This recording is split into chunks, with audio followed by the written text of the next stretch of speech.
Hello, my crafty friends. It's Marie from Marie's Vermont Creations, and today I'm going to create 2 cards. And these cards were inspired by some artwork that we have hanging in an office at work. There are black and white prints that are reminded me of heat embossing. So I'm going to take some retired florals from Stampin' Up.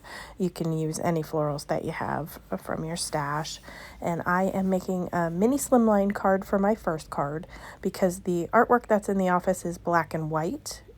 So I wanted to try that first.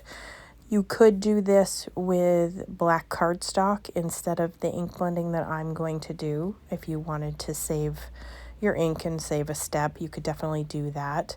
But I am inking this up with some clear, embossing ink, which is from Simon. And then I'm going to coat this with some white embossing powder, which mine is from Brutus Monroe. And then once I tap off the excess, put it back in the jar. I'm going to heat that with my heat tool until it is smooth and melted. You want to make sure to tilt it in the light because it's white on white, so sometimes it's a little harder to see, if you've made it and melted all of the spots. So you want to tilt it a little bit and you can see if it's shiny or grainy if you have to heat it anymore. And then once it cools for a little bit, I just took my microfiber cloth and wiped off the excess powder. And then I am taking my Distress cube, which is in black soot, and I start with this, but obviously I need to re-ink this because it gives me more of a mottled sort of gray look to me. So I keep at it, and I was going to go over it a few times and then decided, no, I'm going to use my Nocturne ink pad, which also needed re-inking, which I have since done, but it worked much better. I was able to get a completely coated, I got better coverage doing this way. And again, like I said, you could use black paper or other colored cardstock if you wanted to get the same effect. But when I tear this cardstock in a minute, it gives me the white core. It shows the white, so I do like that contrast, and if you had solid black cardstock, you wouldn't get that same look. And then I'm just taking a tissue and wiping off all around this panel to take off any excess ink, and it takes it off of that embossing powder because it resists that ink because it's, trapped, so you're not going to be able to coat that. So that gives me that white look that I was going for. So now I'm just going to tear my edges to give me, a rough look for it. I don't want it to be even.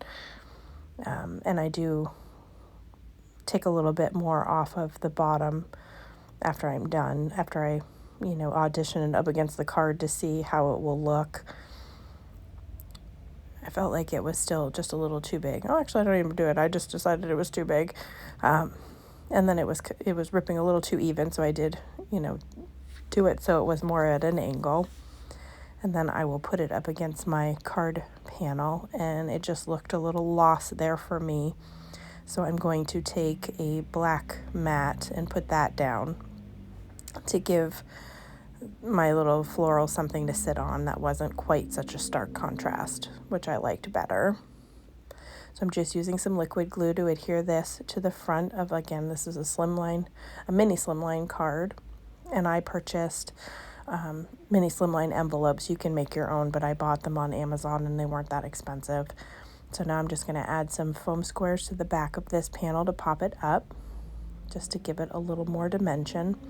And then I'm going to use a sentiment from a Simon Says stamp set to, I believe for this one I used Thinking of You, because it gave me kind of sympathy card vibes. But I will use the same white embossing powder and sticky ink to put the sentiment on my front of my panel. I probably should have done that before I adhered the flower panel down, but around here we got to do it, in the opposite order. So it worked out in the end.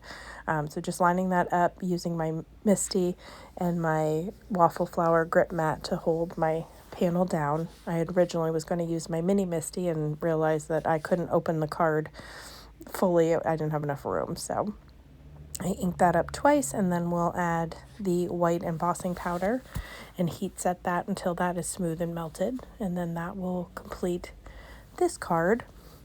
And so then I wanted to see, I wanted to do a full A2 size card, and I wanted to see what I would get with a color, if I used a color instead of just the black and white. So I am going to do this with a different floral image, same concept, but I will use the Distress Oxide and Villainous Potion to give me a pretty purple card. So I have already heat embossed the flowers onto this white panel because it's the same steps that I had done before.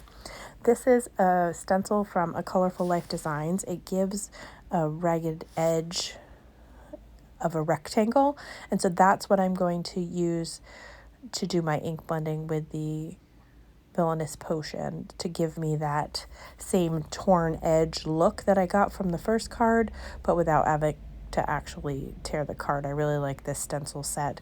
There's several of them, and they get smaller. I think this is pretty much the largest one that's in the set, but they go smaller down, so if you didn't want to have, as much color, you could definitely use the smaller of the stencils.